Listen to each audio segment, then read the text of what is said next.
Hey, how's it going? So you might have seen that we just launched a new product, Pager. But what I haven't said explicitly is that we're actually shutting down our previous product, Bex. So I wanted to explain why we're shutting down Bex, why we chose to pivot to Pager, and also what we're planning on doing going forward. I also promised to tell you my experience about losing a $100,000 annual enterprise contract, so stay tuned towards the end and I'll give you the story around there and the lessons learned around there. So what killed Bex? Well, long story short, Slack killed Bex.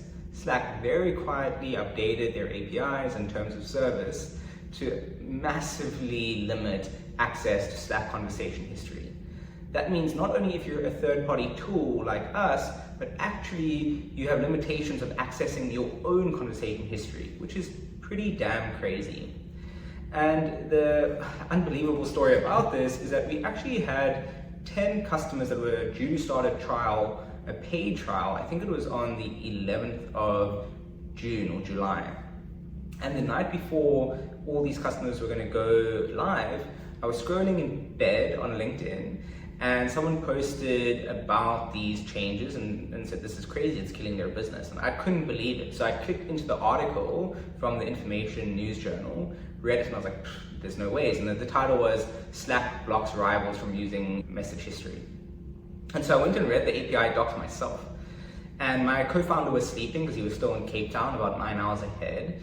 And I said, cancel everything, cancel all the onboardings, we can't do this, read these articles, check these changes. It was a pretty surreal experience. It just felt like the rug was taken from under us. And it was surreal because it's not like Slack messaged us and said, look, we're updating our terms of service and our API rate limits, you can no longer do this business. We had to read the changes ourselves and interpret that for ourselves, that we actually had to essentially shut down what we were doing. And this is something we've been working towards for so long. So I think that was on a Wednesday evening, and we took the Thursday and the weekend to just decompress and really think about what our next steps would be. It was an incredibly energy draining event, just having this, this rug swept from under you. And we really weren't sure what we were going to do going forward. And we still weren't sure if this meant that our business was now done, is this real? And I think it just exposed the raw, honest truth, which was that we had run out of energy quite a while ago, and we were just going kind of from this sunken cost fallacy. Yes, we were excited about these 10 customers onboarding because they were super excited. They had such a high intent and willingness to pay. We were going to be doing about $5K a month just from these prospects. And so that was really exciting to us. And it felt like we were building towards this for quite a long time. But other than that, we were actually quite drained by building Bex because it is such a complex product in the sense of all its different touch points that we couldn't deliver the value we wanted to without having all of these integrations. And it was just taking us way too long. And we started to realize that, and we just realized how much we were struggling to generate momentum. And you're gonna see me mentioning that word quite a lot, momentum. So yeah, we came back on the Monday and we said to each other, okay, what are we gonna do? Well, the first thing is we're really tired, we have no money, so we need to time box this. We're gonna give ourselves until the end of August to start actually making some money again on a new product and in a new direction. And then the other thing is, well, we're really low energy, so what are we gonna do? What are we gonna build for the next 2 months? And we decided that we had to build something that gave us energy. And doing workarounds to make Bex work, so maybe trying to do a Microsoft Teams integration and et cetera, wasn't the thing that was gonna give us energy. That's just the truth. And so we're like, okay, well, what would? Building something that we could use on a day-to-day basis, that would give us energy, right? That's one thing that gives us energy. So we started to think, maybe a cursor for product managers. But actually we haven't been in a product manager for at least a year, and it just didn't excite us, it was kind of meh.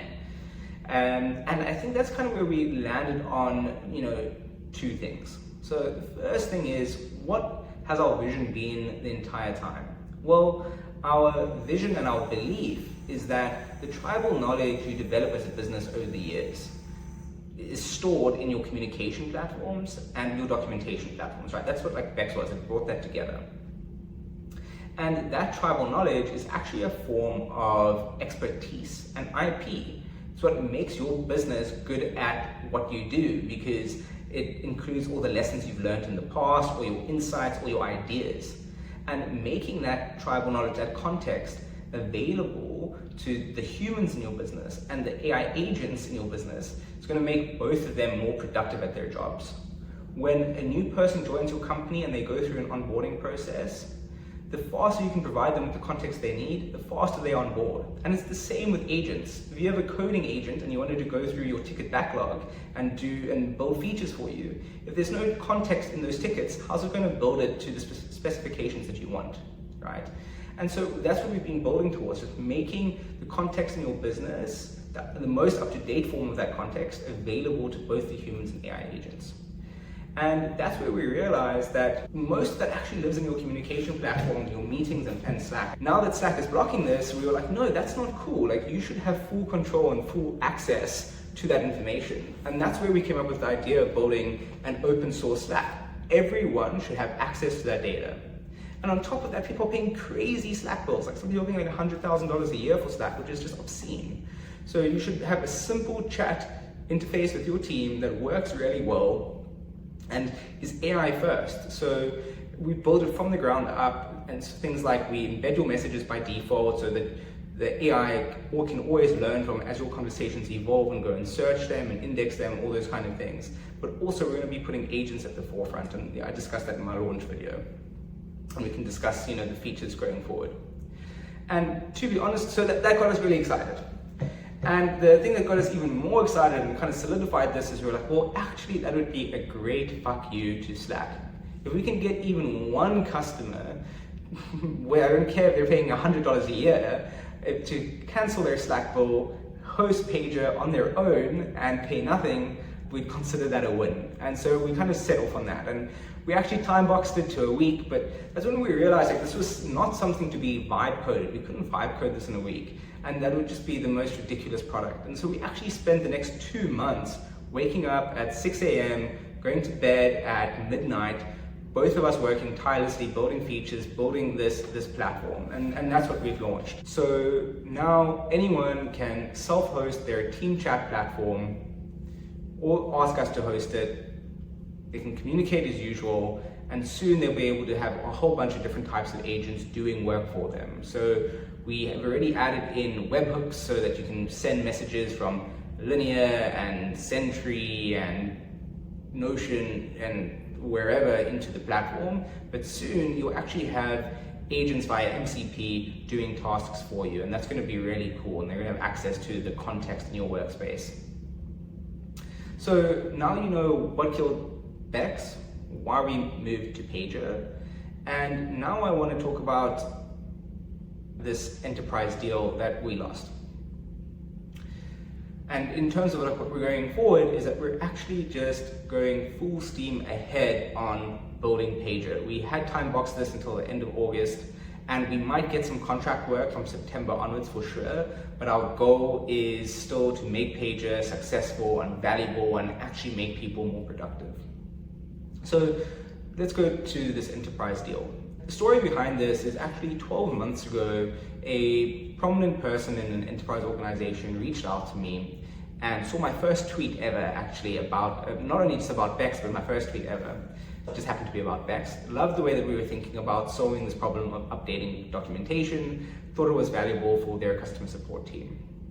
Conversations kicked off for the first 6 months, but then around the November-December period, they stalled, for everyone was on holiday. Beginning of this year, it picked up again, and it really started to ramp up. We went through due diligence, we went through procurement, they had our bank details, and then basically very much at the last moment, they were just like, almost a one line, we were withdrawing from the deal. Also a strange experience, but so many lessons learned along the way. First of all, some people say enterprise sales is an art, some say it's a science. I think it's the people with the experience that say it's a science. And in my experience, there are just not that many people with that kind of experience. And so I think that was, a really rich experience, a rich learning experience for me. It forced me to reach out to different people to get their advice and get their help in navigating this sales process. And so that was very cool. And the biggest lesson I learned throughout this whole period is just the importance and power of generating momentum. Not just in this enterprise deal and in sales, but also when trying to get investment and pretty much anything else, to attract anything else. Because really what you want to do is you want to attract people rather than you going outbound and reaching out to people. The inbound is way more valuable than outbound, or at least if you can do it in the right way. At least that's my opinion. So that's why I think we lost the deal. We weren't generating momentum in the right, or I don't want to say the right direction, but the right direction for this deal. We were no longer focused on updating documentation. We were focused on harnessing Slack context. We wanted to get to the documentation perspective, but we felt like the wedge was focusing on the Slack information.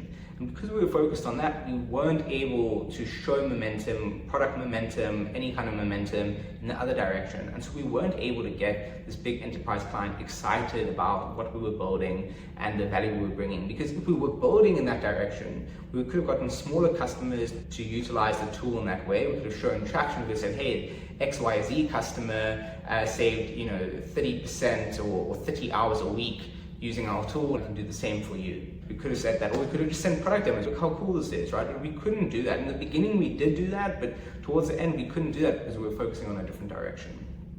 And that's why I think we lost this deal, is that we just weren't generating momentum in that direction.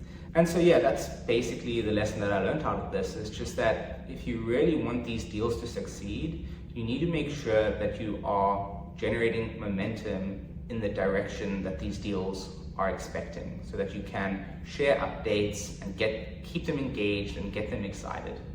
And if you're not headed in that direction, then there's no point in pursuing those deals. It's a distraction and a waste of time.